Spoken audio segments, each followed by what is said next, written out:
Hello दोस्तों, are के mix entertainment channel पर आपका स्वागत है।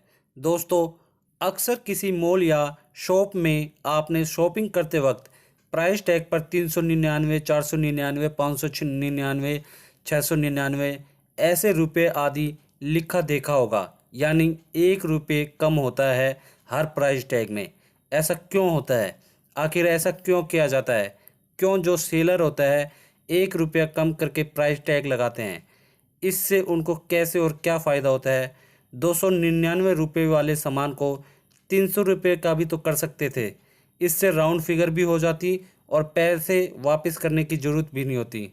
तो दोस्तों, इस वीडियो में मैं आपको ये सारे जवाब बताने वाला हूँ कि ऐसा जो सेलर क्यों करता है, क्यों 99 रुपीज़ लिख के ही प्राइस टैग लगाता है।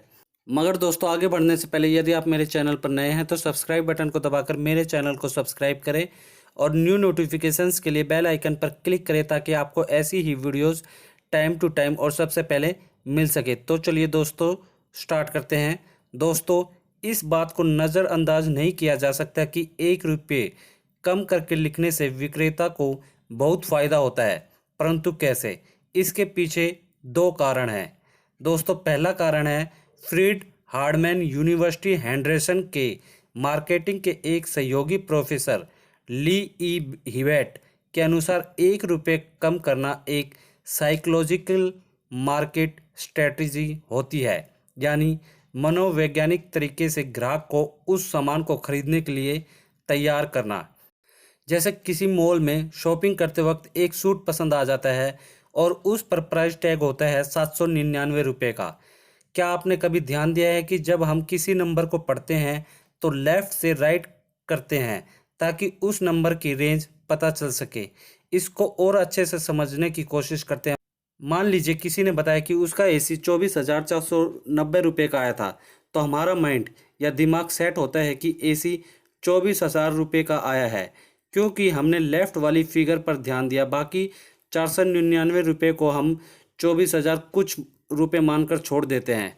इसी प्रकार से जब लोग प्राइस टैग पर 799 रुपये देखते हैं तो कुछ लोग उसको 800 रुपये ही मानकर खरीदने का निर्णय लेंगे, परंतु ज़्यादातर लोग ऐसे होंगे जो लेफ़्ट की फिगर देखकर 700 रुपये और कुछ रुपये मानकर उसे खरीदने का निर्णय लेंगे।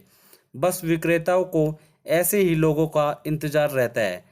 तो यानी एक साइकोलॉजिकल मार्केट स्ट्रेटेजी के तहत ग्राहकों को आकर्षित करने के लिए और अपनी बिक्री को बढ़ाने के लिए प्राइस टैग पर 1 रुपये कम करके दाम को लिखते हैं। और दूसरा कारण यह है कि 1 रुपया कम लिखकर विक्रेता का ही फायदा होता है। जब हम किसी एक अच्छे खासे आउटलेट पर 799 रुपये का सामान खरीदते हैं तो ज़्यादातर पेमेंट करते वक्त हम 1 रुपये को वापस नहीं लेते और छोड़ देते हैं, यह सोचकर कि इतनी बड़ी जगह से सामान खरीद रहे हैं और 1 रुपये के लिए काउंटर पर खड़े हैं।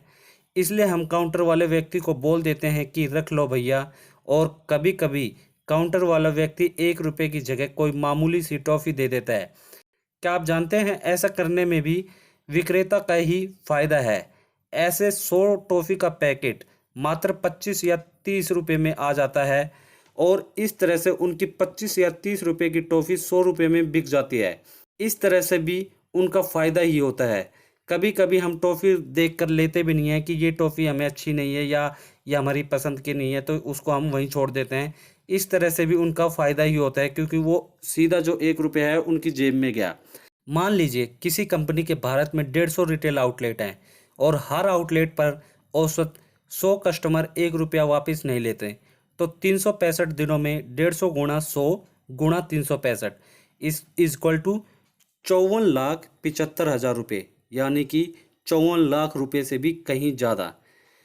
54,75,000 रुपये हम लोग ऐसे ही छोड़ देते हैं, जो किसी भी बुक ऑफ अकाउंट में रिकॉर्ड में नहीं होते हैं।